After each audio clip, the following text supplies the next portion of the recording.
Bueno, nosotros venimos a aguar la fiesta un poco, Ahí va. porque escuchamos durante la mañana una serie de exposiciones que comentan todo lo bueno y lo deseable que es tener un internet multilingüe, dominios en múltiples set de caracteres, etcétera. O porque alguien lo tiene que hacer eso, ¿no? Entonces, nosotros venimos a mostrar, les diría que rascar apenas la complejidad que se esconde detrás de eso. Me reconozco históricamente un escéptico del tema y a mí sí me parecía que se exageraba el problema hasta que me puse a estudiarlo un poco.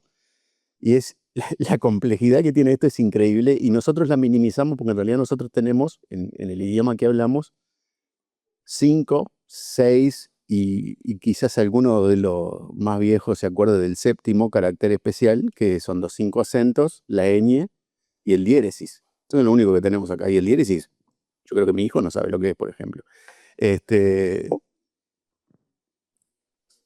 Otros sets de caracteres tienen complejidades mucho peores, como por ejemplo hasta sets de caracteres donde los caracteres se diferencian en su versión angosta o versión ancha. La misma letra, pero es ancha y angosta y significa distintas cosas.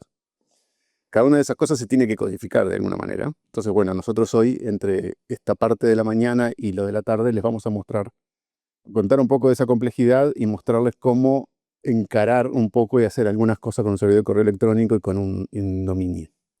Nico, Ahí va. vos que es un punto de esos en que sabe de todo esto. Adelante. No. Bueno, estaba tomando un poco de Coca-Cola porque me estaban diciendo por ahí mis compañeros de ICANN, no comas mi alfajor de maicena antes de hablar, digamos, vas a empezar a...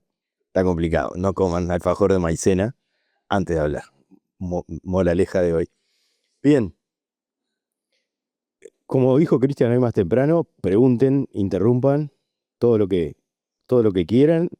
Eh, de nuevo, este tipo de presentaciones, se supone que nosotros ya lo tenemos que saber lo que estamos presentando, así que son más para ustedes, para que saquen las dudas y además con Carlos nos gusta hacer estas presentaciones que tienen a propósito, le dejamos un gran porcentaje de improvisación porque creo que las hace más dinámicas, pero gran parte de eso también reside en que ustedes hagan preguntas y interactuemos, ¿sí? La presentación en sí va a ser una guía, no vamos, capaz que no llegamos al final de la presentación, y va a depender un poco de cómo se vaya dando la conversación. Sí se va a poner un poquito más técnico, un poquito, no más, y en la tarde se va a poner un poquito más técnico que ahora, pero la idea también es que lo puedan ir siguiendo todos, aunque no sean técnicos, ¿sí? Bien. Esto ya lo dijeron hoy más temprano, varias veces, así que va a ser tipo repaso rápido. ¿Qué es la aceptación universal? Básicamente, soportar escritura en todos los sistemas, aplicaciones, en, en otros lenguajes escritos que no sean código ASCII, o sea, básicamente que no sea inglés, ¿sí? Eh, y el código ASCII ni siquiera es todo el inglés, digamos, porque hay un montón de caracteres en inglés, separadores, puntuación, etcétera, que ni siquiera están contempladas en el código ASCII. Esto no es inglés, esto es código ASCII, que es todavía más restrictivo que el inglés. Eso es la versión original del DNS, del sistema de nombres de dominio. Solo soportaba caracteres ASCII, codificación ASCII en los nombres de dominio. Eh, y correo electrónico, también, solo caracteres ASCII para los nombres de las casillas de correo. Y bueno, obviamente, del lado del DNS, lo que está antes del arroba, que es el nombre de la casilla, y lo que está después del arroba, o sea, a la izquierda del arroba el nombre de la casilla, a la derecha del arroba el nombre de dominio. Ninguno de los dos, en la versión original de esos estándares, se podía escribir en otra cosa que no fuera caracteres ASCII, ¿sí? Y voy a hacer un spoiler, voy a adelantar algo que está al final de la presentación, porque no es solo correo electrónico. Correo electrónico es una parte de lo que es aceptación universal, ¿no? De hecho, esta parte de la aceptación universal, van a ver por ahí que aparece una sigla en inglés, que creo que es algo así como Internationalized Email Address, IEA. Yeah. ¿Sí? El IEA ese es la versión de correo electrónico de la aceptación universal, digamos, ¿sí? Pero, de nuevo, de nada sirve tener todos los servidores de correo con la aceptación universal, todo el servidor DNS con la aceptación universal, Y cuando voy a pedirle para acceder a mi sitio web a un usuario que se cree un usuario y elija un nombre de usuario y una contraseña, y después le digo que elija, pero en realidad es mentira, no lo dejo elegir mucho porque solamente puedo usar su correo electrónico con nombre de usuario y la contraseña sí la puede elegir, por suerte, pero cuando va a escribir el nombre de correo, el nombre de correo, la dirección de correo electrónico, si mi correo electrónico fuera nicolás arroba, no sé, internet.com.uy, creo que ya no existen más esos.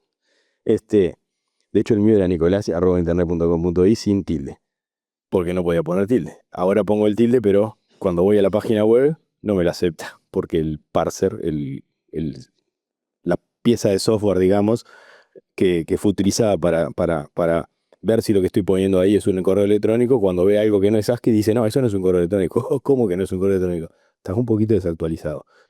Se trata de actualizar entonces también todos los sitios web y en general todas las aplicaciones para que tengan soporte de múltiples escrituras, digamos, ¿no? Bueno, esa es la adaptación universal. ¿Por qué importa? También ya lo dijimos, apoyar una Internet diversa y multilingüe, permitir mayor competencia, innovación y elección del consumidor, crear oportunidades de negocio. Eso, desde mi punto de vista personal, es bastante relativo, pero también es importante y es una de los impulsores de todo en el mundo, ¿no? Y bueno, ayudar a los gobiernos a desarrollar políticas y también, no está dicho explícitamente acá, pero está implícito, digamos, hay mucho de mantener la identidad, preservar la identidad cultural, ¿no? Hay personas que no pueden escribir en otro lenguaje que no sea el propio y no conocen otros lenguajes, y hay otras que con todo el derecho del mundo sí saben 3 o 4 o 5 idiomas, muchísimos idiomas más de lo que yo puedo saber, pero no quieren escribir en otro idioma porque quieren preservar su identidad. Entonces, esto también se trata de eso, ¿no? Bien. Entonces vamos a hablar un poco lo que es, un poco más en detalle, lo que es aceptación universal desde el punto de vista de los nombres de dominio, o sea, desde el punto de vista del sistema de nombre de dominio, y lo que es aceptación universal desde el punto de vista de las direcciones de correo electrónico, ¿sí? Eh, Levante la mano el que no sabe lo que es el sistema de nombres de dominio. Esto no es una prueba, así que, y no tienen por qué saber todo lo que es el sistema de nombres de dominio. Todos saben lo que es. Por lo menos todos creen que saben lo que es. Y después cuando uno le pregunta dice, yo sé lo que es, pero no sé explicarlo. Eso pasa, nos pasa a todos. Porque saber explicarlo no es lo mismo que saber qué es algo, digamos. ¿Sí?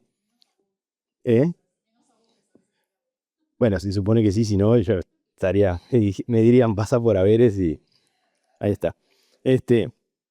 A ver, rápidamente y repasando rápidamente, el sistema de nombre de dominio, o DNS, como lo conocemos por su sigla en inglés, es esa aplicación que fue diseñada para traducir nombres a direcciones, nombres a identificadores únicos de Internet.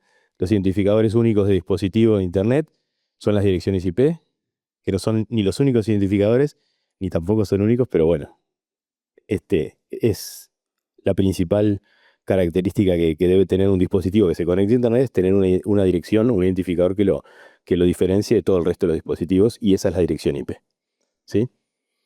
Y los nombres de dominio son como el equivalente a los nombres de personas en el directorio telefónico, ¿sí? El DNS hace las veces de directorio telefónico para Internet, traduce nombres de dominio a direcciones. ¿Por qué? Porque son más fáciles de recordar que los números. Ya, simplemente por eso. Y otras montón de ventajas más, muchas de ellas técnicas y operativas que vinieron después con eso, pero bueno, la motivación principal de tener un DNS es esa, traducir nombres a direcciones.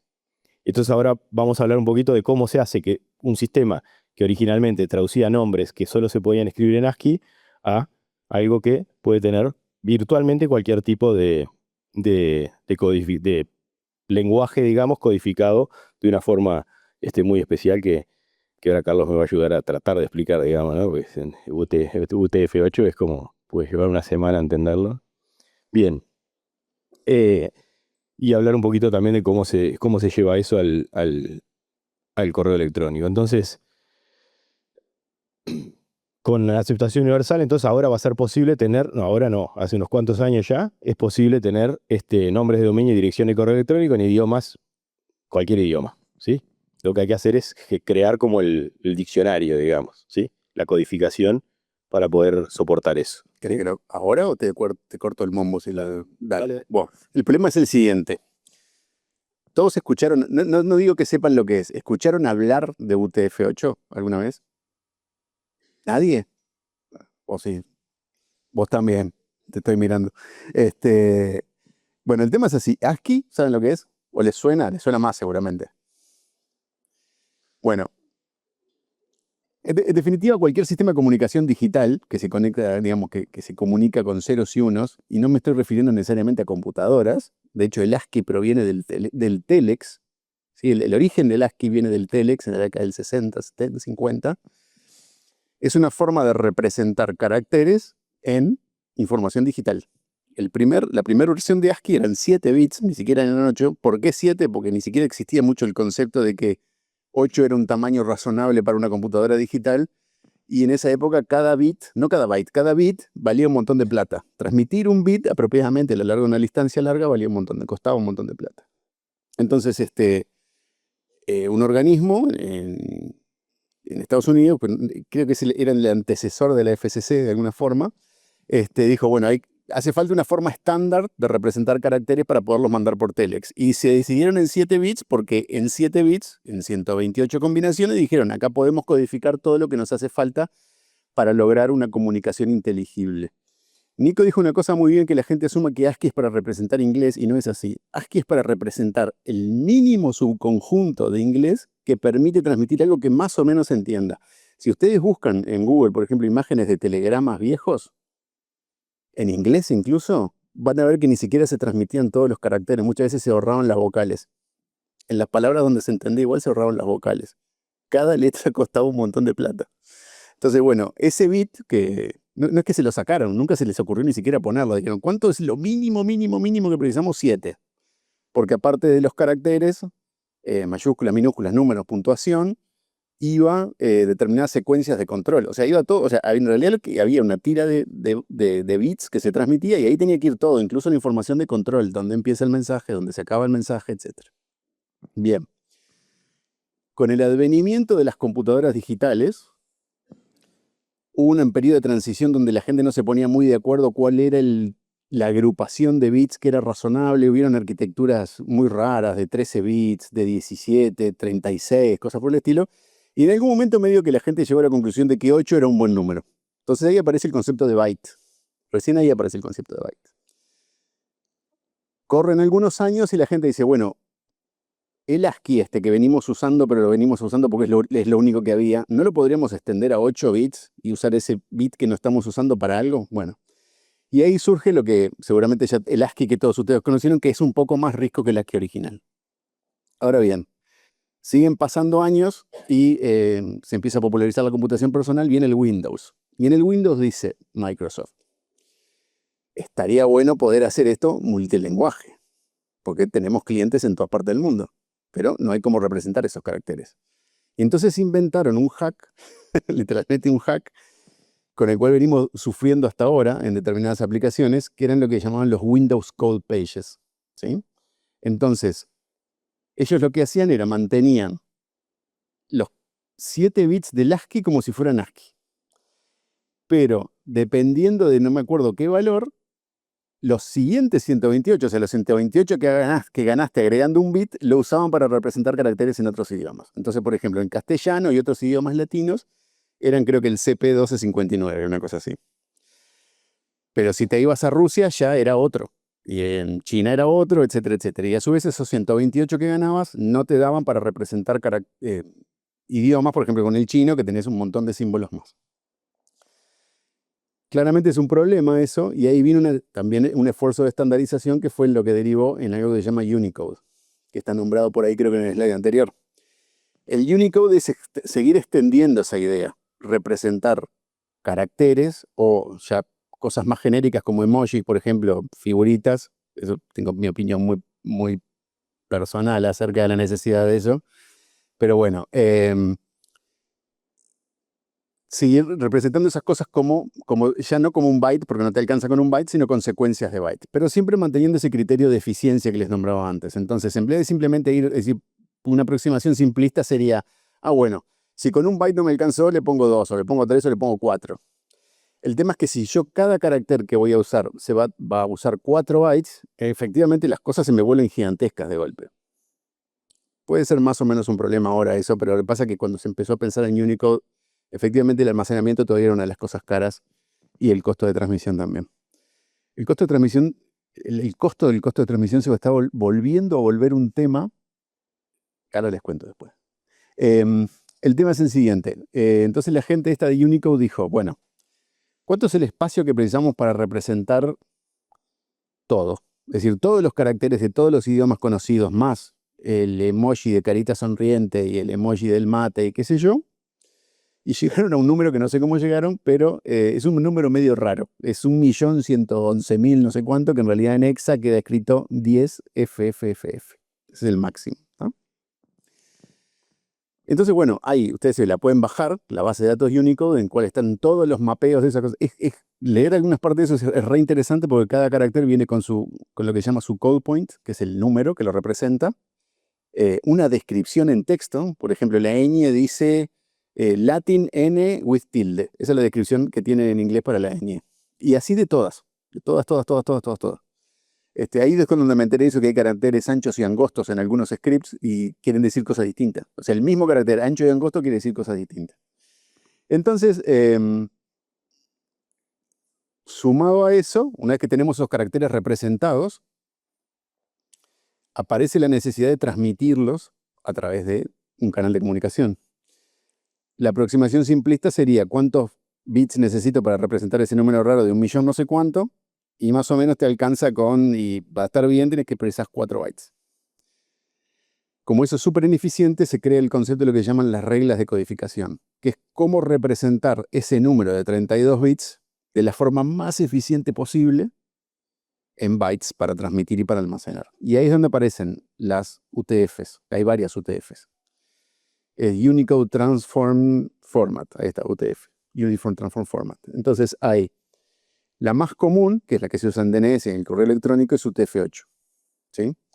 No es porque todo el mundo quiere que pueda, porque el 8S tiene que ver con el byte. En realidad no tiene que ver con eso. Es simplemente, de hecho, es una codificación de largo variable. En UTF-8, los caracteres ASCII se representan, los que ya existían en el ASCII original, se representan como su valor en ASCII. Y los otros, los raros, ahí se codifican dependiendo de en qué punto están en ese rango de 0 a 1.100.000 no sé cuánto. Pueden ser codificaciones de 1, de 2 y de 3. No sé si hay de 4, capaz que haya de 4 también bytes. Y hay unos bits en el medio que se usan para decir, bueno, qué es lo que viene después, si es un carácter nuevo o es un pedazo del que estoy armando. Entonces ese es el famoso UTF-8. Hay UTF-7 que está deprecado, no se usa más, o no debería usarse más, siempre uno se lleva una sorpresa por ahí. Las cosas, cuando uno depreca cosas, uno puede estar seguro que dentro de 35 años va a ser abrir algo y va a estar codificado en eso.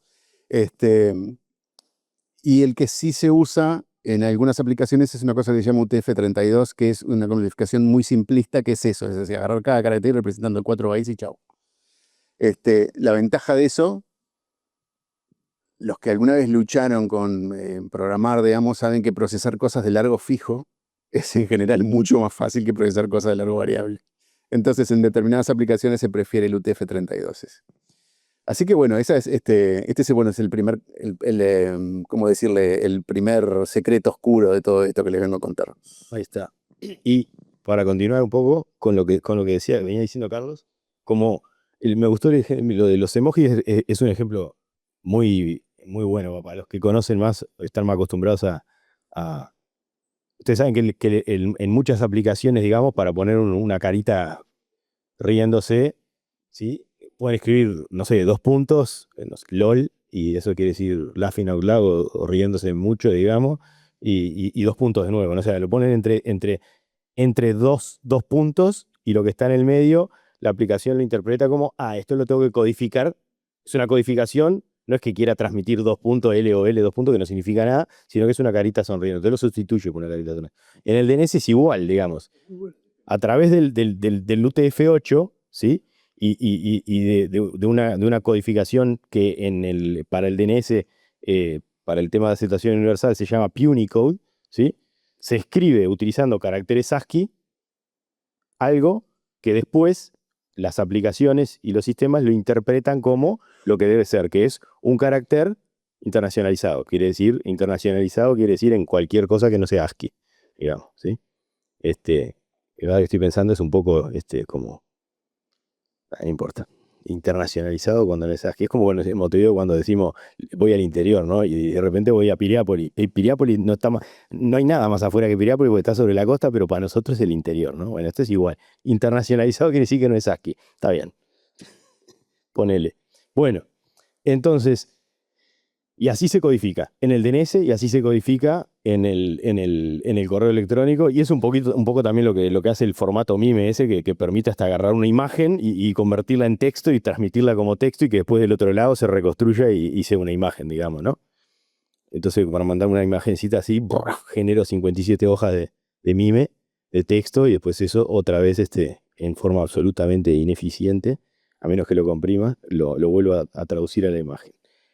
Entonces, yendo un poco al correo electrónico y entrando más en el tema del correo electrónico, a modo de repaso, estos son como tres grandes partes de un correo electrónico: lo que sería el sobre, este, el encabezado del mensaje y el cuerpo del mensaje, digamos. El correo electrónico, cuando lo hicieron, es como una especie de llevar a formato electrónico el correo postal tradicional, ¿no? Entonces, el, el sobre virtual, en el caso del correo electrónico, tiene afuera un remitente y un destinatario, digamos. Esos son parte de los encabezados del mensaje, digamos, y lo usa el sistema de envío y de ¿cómo se dice? Delivery sería como, sí, como envío. El sistema de envío de correo electrónico usa esos encabezados y esa información para hacer que el correo electrónico llegue de un punto al otro, ¿sí?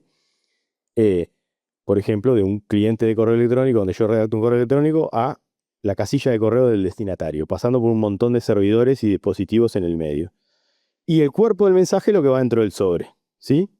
Ya les digo que aceptación universal no es meterse en el cuerpo del mensaje. Si el cuerpo del mensaje está escrito en el idioma que esté escrito, al, al, al, al proyecto de aceptación universal no le interesa porque eso es lo que va dentro del sobre. Así como no le interesa, entre comillas, al cartero lo que va dentro del sobre, ¿sí? En honor a la verdad, eso fue un problema en una época, pero eso se resolvió bastante antes cuando en general casi todos los sistemas operativos, más o menos en una ventana de tiempo alrededor de fines de los 90, adoptaron el UTF-8. Todos los sistemas operativos se volvieron UTF-8.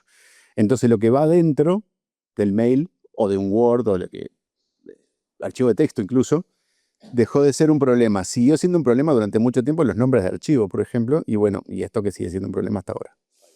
Ahí está. Lo que no quita que no sea un problema por temas de seguridad, etcétera, etcétera, pero bueno, eso es lo mismo. Yo puedo mandar una bomba dentro de un sobre y puedo mandar un archivo comprimido dentro de un correo electrónico como adjunto que sea una bomba digital, digamos, ¿no?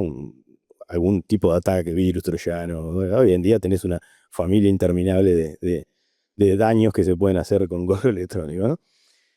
Pero bueno, a los efectos de aceptación universal no nos vamos a concentrar en lo que está dentro, sino lo vamos a concentrar en lo que está fuera del sobre, ¿sí?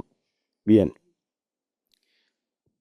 Estos son definiciones que cuando crucen la puerta, si se las olvidan, su vida va a ser mejor. Este, eh, Son como los distintos dispositivos y agentes que participan en la cadena de envío y recepción y transmisión de un correo electrónico, ¿sí? Entonces está el MUA ese, que no es otra cosa que una sigla muy complicada para describir al cliente de correo electrónico, digamos, ¿sí? Que puede ser cualquier cliente de correo electrónico, no sé, Outlook, ¿cómo se llama el de Apple? No me acuerdo ya, pero bueno, hay un montón. El que quieran ustedes. En la época, acá estoy mirando a Martín que trabajó en otra vida, trabajamos juntos en algún lado, que usábamos Paint, ¿te acordás de Paint? Un cliente de correo electrónico modo texto que era una cosa solo para nerds, digamos. Sí, sí, se hacía todo con las teclas así. ¿Eh? Y no era el peor, había peores, sí, había peores. Sí, sí, sí. Hacías cosas mucho más rápido que hoy en día y para algunos, ojalá hubiera seguido esa. Para los nostálgicos del Paint sigue existiendo el MUT. Bueno, lo vamos a usar hoy de tarde para una demostración, así que está. El MCA, que eso ya está del lado del servidor, digamos, del lado del servidor de correo. En realidad es parte del sistema que envía el correo electrónico que uno genera en el MUA, digamos. El MCA es el que inicia el envío, el primero que envía el correo electrónico generado, digamos. Después, MTAs son todos los, vamos a hablarlo mal y rápido, digamos, pero para que quede claro, son todos los sistemas por los que va pasando el correo electrónico, todos los servidores intermedios por los que va pasando un correo electrónico cuando viaja del origen a un destino, ¿sí? O sea, típicamente va a haber un MUA, un MCA, varios MTAs y un MDA al final, que es el que recibe el correo electrónico, y el MDA es el programa que agarra el correo electrónico que viene y lo deja en la casilla de correo, lo deposita en la casilla de correo del usuario destinatario, digamos, ¿sí? Bien. ¿Por qué hablamos de todo eso además, no? Ahí apareció no era IEA, sino que es EAI. Bueno, tener soporte cosas que tienen que pasar, que ya explicó un poco Carlos. Hay que tener soporte UTF-8 para poder generar estas codificaciones en otros lenguajes que no sean ASCII. Tanto para el nombre del buzón como para el nombre de dominio. O sea, tengo que tener soporte de dominios universalizados. Todo mi sistema de DNS tiene que soportar dominios internacionalizados. Y esto no es solo que mi servidor DNS, donde pongo la información, que se llaman servidores autoritativos, tengan soporte de esto, sino que los servidores recursivos también tienen que tenerlo. De un montón de... Todos los servidores que participen de la resolución del nombre de dominio tienen que soportar eso. Y lo mismo... si yo quiero tener un nombre de buzón internacionalizado, aunque no tenga un dominio internacionalizado, por ejemplo, nicolás@internet.com.uy o lo que sea, voy a necesitar que todos los servidores que participan del correo electrónico, o sea, toda esta familia de servidores de la que hablábamos, todos ellos, por los donde pase ese correo electrónico, tienen que soportarlo. Si el correo electrónico llega a un servidor intermedio, una MTA intermedia, por ejemplo, que no soporta eso, ahí murió. Hasta ahí llegó. ¿Sí? Y lo que pase después de eso es una ruleta. Hay algunos sistemas, esto es un poco opinión personal, que están bien configurados, que envían una respuesta hacia atrás para que el origen sepa la razón por la cual no puedo pasar de ahí. Básicamente el que lo rechace va a decir, yo no soporto universalización de casilla de correo o de nombre de dominio o ninguna de las dos. Hasta acá llegó el correo, pero te aviso que fue por eso que lo voy a descartar. Se descarte, chao. Y ese correo no va a llegar nunca a destino, digamos. No importa cuántas veces lo envíe. ¿Sí? Entonces toda la cadena tiene que soportar aceptación universal. ¿Sí? Eso es uno de los obstáculos que hay para desarrollarlo. ¿Sí? No depende solo de mí, depende de todo lo que está en el medio. Y bueno, hay algunas cosas que no es aceptación universal. Digamos, UTF-8 ya existía muchísimo antes y se utilizó. Es una herramienta más que se utilizó también para este tema. El contenido del asunto del correo electrónico no es de interés para enviar el correo electrónico. De hecho, no le interesa, solamente le interesa al quien lo envía y al que lo recibe. Comentarios de dirección, esto no vamos a entrar en detalle, pero bueno, la dirección se repite 2 veces. Va fuera del sobre para que la use el cartero y va dentro del sobre de nuevo. Que la que va dentro del sobre no importa. La que va dentro del sobre, incluso hasta podría mentir en lo que va dentro del sobre, pero al cartero lo que le importa es lo que está fuera del sobre. Y aceptación universal también. Y obviamente el cuerpo de mensajes tampoco, porque va dentro del sobre, eso lo puedo escribir en el idioma que quiera, digamos.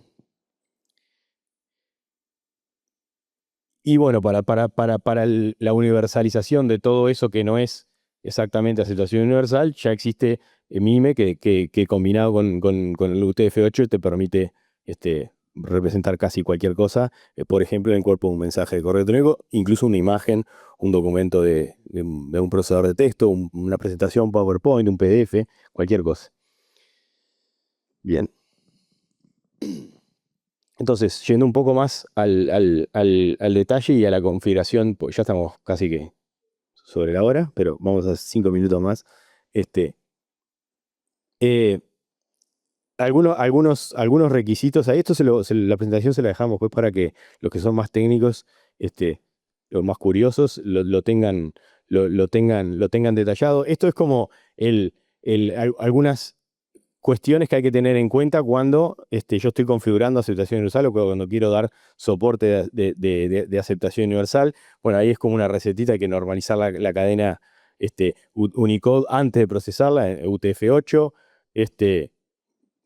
utilizar el formato correcto para IDNs, y bueno, ahí hay varios formatos de muchos de estos estándares que se utilizaron al comienzo, pero ya no se recomienda más su utilización, sino que se recomienda utilizar siempre la última versión, digamos, de todas estas cosas. Sí, por ejemplo, el IDNA, muchas aplicaciones están programadas utilizando esta versión, la versión 2003. Esta versión ya no se recomienda utilizar más, entonces ahora los que ya tienen esto programado tendrán que sacar algún parche con esta versión, y los que están empezando a programar no usen esta, usen aquella versión de IDNA. ¿Contaste qué es IDNA? No, Va. contale. Se han dado cuenta que este asunto del Unicode te deja hacer muchas cosas y representar muchas cosas. En realidad te deja hacer tantas cosas y representar tantas cosas que se vuelve un peligro, en cierto sentido. Entonces, para los efectos de ser usado en Internet, para comunicaciones en Internet, no toda la enormidad de variante de cosas que te deja representar Unicode están permitidas. Entonces hay una serie de reglas que hacen a qué cosas sí son válidas y qué cosas no son válidas para mandar por Internet. Que sí serían válidas dentro del cuerpo del mensaje, un poco lo que estaba diciendo Nico, de repente. La más obvia, por ejemplo, es en los dominios de alto nivel, los top level domain, no se permiten emojis. O sea, no va a haber nunca, o bueno, mientras nosotros estemos vivos, no va a haber, sobre mi cadáver, va a haber un dominio de alto nivel que sea .mate, digamos. Un .mate dibujito de mate, quiero decir. Ese es un ejemplo chistoso, pero de esas cosas hay muchas, porque hay todo un tema de seguridad vinculado a esto, que después capaz que lo podemos conversar, que es el de los ataques homógrafos, que es tremendo. O sea, la cantidad de cosas que se pueden hacer y de engaños que se pueden hacer en un mundo donde hay gente que te llama por teléfono y te pide plata y la gente se la da. O sea, imagínense las cosas que se pueden hacer dibujando con caracteres raros. Es increíble. Entonces, bueno, hay una serie de reglas que dictan un poco qué cosas son válidas de representar en direcciones de correo, nombres de dominio, sobre todo nombres de dominio, que tienen que ver con esas reglas de IDNA, además de algunas reglas de codificación adicionales y eso. Bien, me fui hasta el final de la presentación porque el resto de lo que está en el medio de la presentación lo vamos a ir viendo en la tarde a medida que vayamos haciendo el laboratorio demo. Vamos a hacer una especie de demo con Carlos guiada en la tarde después del almuerzo, y ahí vamos a ir pasando la presentación. Solo quería dejarles esto a modo de chequeo, si tienen un rato ahora o cuando quieran. Esta es una página que está disponible en el sitio del Universal Acceptance Steering Group, digamos, que les puede servir sirve para chequear si su servidor de correo electrónico admite la internacionalización de correo electrónico, o sea, si soporta básicamente aceptación universal, ¿sí? Y acceden ahí y básicamente van a generar un correo, lo van a mandar y el sistema va a ver si obtiene respuesta, y va a ver después qué nivel de respuesta obtiene, porque dentro del tema de aceptación universal y el soporte de los sistemas, perdón, de correo, este es el problema de comer maicena antes de... el correo electrónico tiene varios niveles de soporte, y no quiere decir que haya que cumplir todos, o sea, hay que tener soporte absoluto y completo para poder transferir un correo. Por ejemplo, si es un MTA, que es un agente intermedio, que ni es el que genera el correo, ni es el destinatario, y no soporta crear una casilla de correo universalizada, bueno, no importa, porque el MTA en realidad no es donde se crea la casilla ni donde se maneja eso, sino que el MTA tiene que recibir un correo y pasárselo. Sería como una especie de agencia de correo intermedia. Pero sí tiene que tener soporte a eso, tiene que entender que es un carácter internacionalizado en un nombre de una casilla de correo o en un dominio para poder hacer el reenvío del correo electrónico a su destino. Entonces hay diferentes niveles. Entonces, un poco con esta herramienta se puede chequear si soporto y a qué nivel lo soporto, ¿tá? Y eso tiene varios tipos, tipo 1, en general es tipo 1, soporte tipo 1 y soporte tipo 2, digamos. Tipo 2 es el que soporta todo, tipo 1 es un soporte parcial, que se puede utilizar, por ejemplo, una MTA, pero no se puede utilizar ni para un agente de cliente de correo electrónico, ni para un destinatario de correo electrónico, digamos, ¿sí?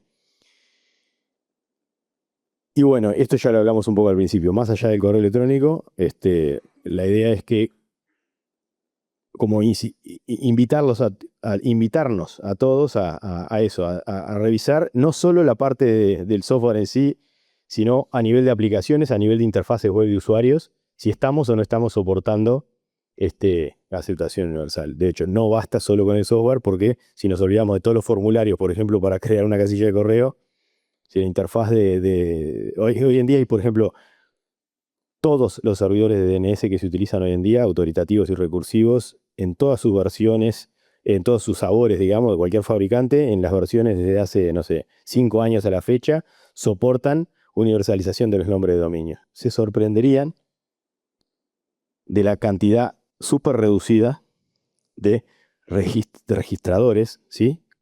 Agentes que comercializan nombres de dominio que soportan aceptación universal, que soportan universalización. Son muy, muy pocos.